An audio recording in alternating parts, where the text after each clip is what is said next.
The setting sun casts the last of its delicate golden rays over the Gloucester Inner Harbor, bringing an end to the day's work.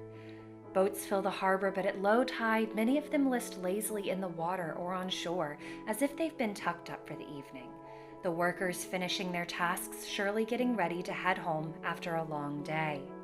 The sunset is rich and warm, and the sky fades from the last bits of periwinkle blue to a cozy crimson, dappled with luminous yellow.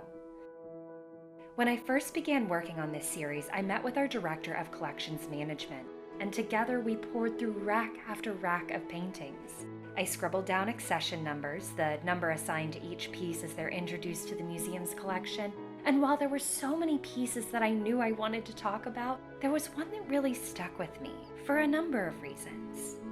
First, I wanted to make good on my promise to you for this series.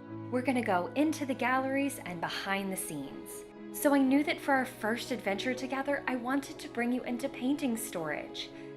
This is a room that's been truly transformative for me in my career at the Mariners Museum.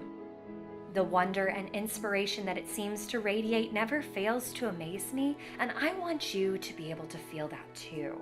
Secondly, I wanted to start somewhat close to home, with an American artist and with a happy piece.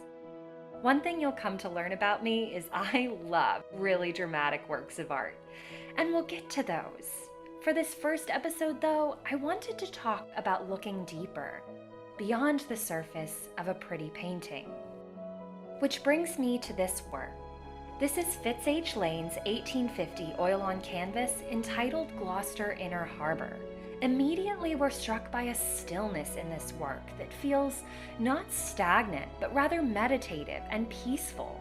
This stillness comes from the many horizontal lines that run through this piece. We see them in the clouds that don't puff up, but rather spread out wispily in the sky, and in the horizon, the water, and the shore.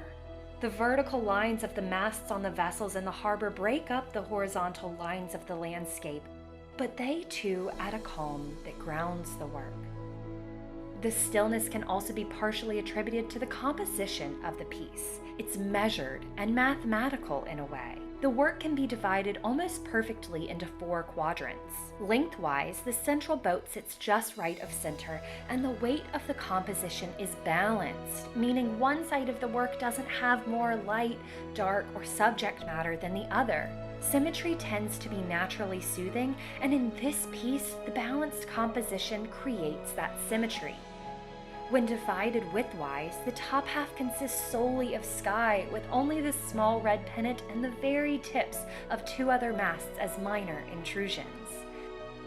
In the lower part of the painting, the horizon line divides that half again, another measured choice. This precise, calculated division should not be in this piece mistaken for a lack of emotion. The colors are warm and harmonious, depicting the few minutes at the end of the day in which everything seems to be bathed in a wash of luminous amber light. Therefore, in this piece, lighting and color cannot truly be analyzed separately, as they are interconnected and inseparable. The color comes from the light, and the light creates the color. This is a quality of luminism, the artistic movement with which Lane is associated. This label came nearly a century after his death, but that's not uncommon. Luminist artists attempted to show the harmonious balance of man and nature through the depiction of light. Lane, in addition to showing the effects of changing light, was also interested in showing the changes in his beloved hometown. He felt strongly connected to and in harmony with his hometown in the same way other Luminists felt a strong connection with nature. Upon first glance, it could be easy to pass this off as just a pretty painting of a harbor, but to do that would miss a crucial element of this work that enhances it, and that is the deep emotion the artist has for this particular setting. If we look back at how we've described these elements, meditative, peaceful, calm, balanced, harmonious, we realize that these are feelings that come from a happy place within us. Like when you're in your favorite spot and everything seems perfect. The smells are sweeter, the sounds are music to your ears, the light hits just right, and your soul is soothed.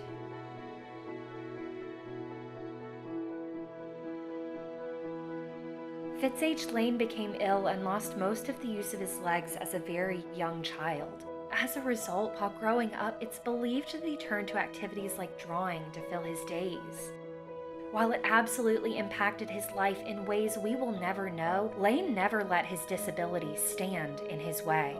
He worked as a sailmaker under his father, then a shoemaker, and later a lithographer, becoming a partner in his own lithography firm. He traveled and even built his own home. And throughout his life, he pursued art above all other careers. Being born and raised in Gloucester, Massachusetts, with this bustling harbor nearby, Lane was able to spend his time watching that harbor, the workers, and the ships, all the while honing his skills as an artist. This same harbor is seen many times in his works throughout his career as an artist. We see it change over the years, and this piece shows it fleshed out with infrastructure. Buildings now stand on the island in the background, where previously there was an empty hill. The harbor full of the signs of commerce and busier than ever. The home he built still stands today on the shore nearby. This harbor was the backdrop for his life, and learning that transformed this painting for me. While it maintained its meditative calm, the light began to dance across the sails. I can imagine sitting here with him at the harbor, watching the comings and goings of the ships and the tide, the clouds and the sun.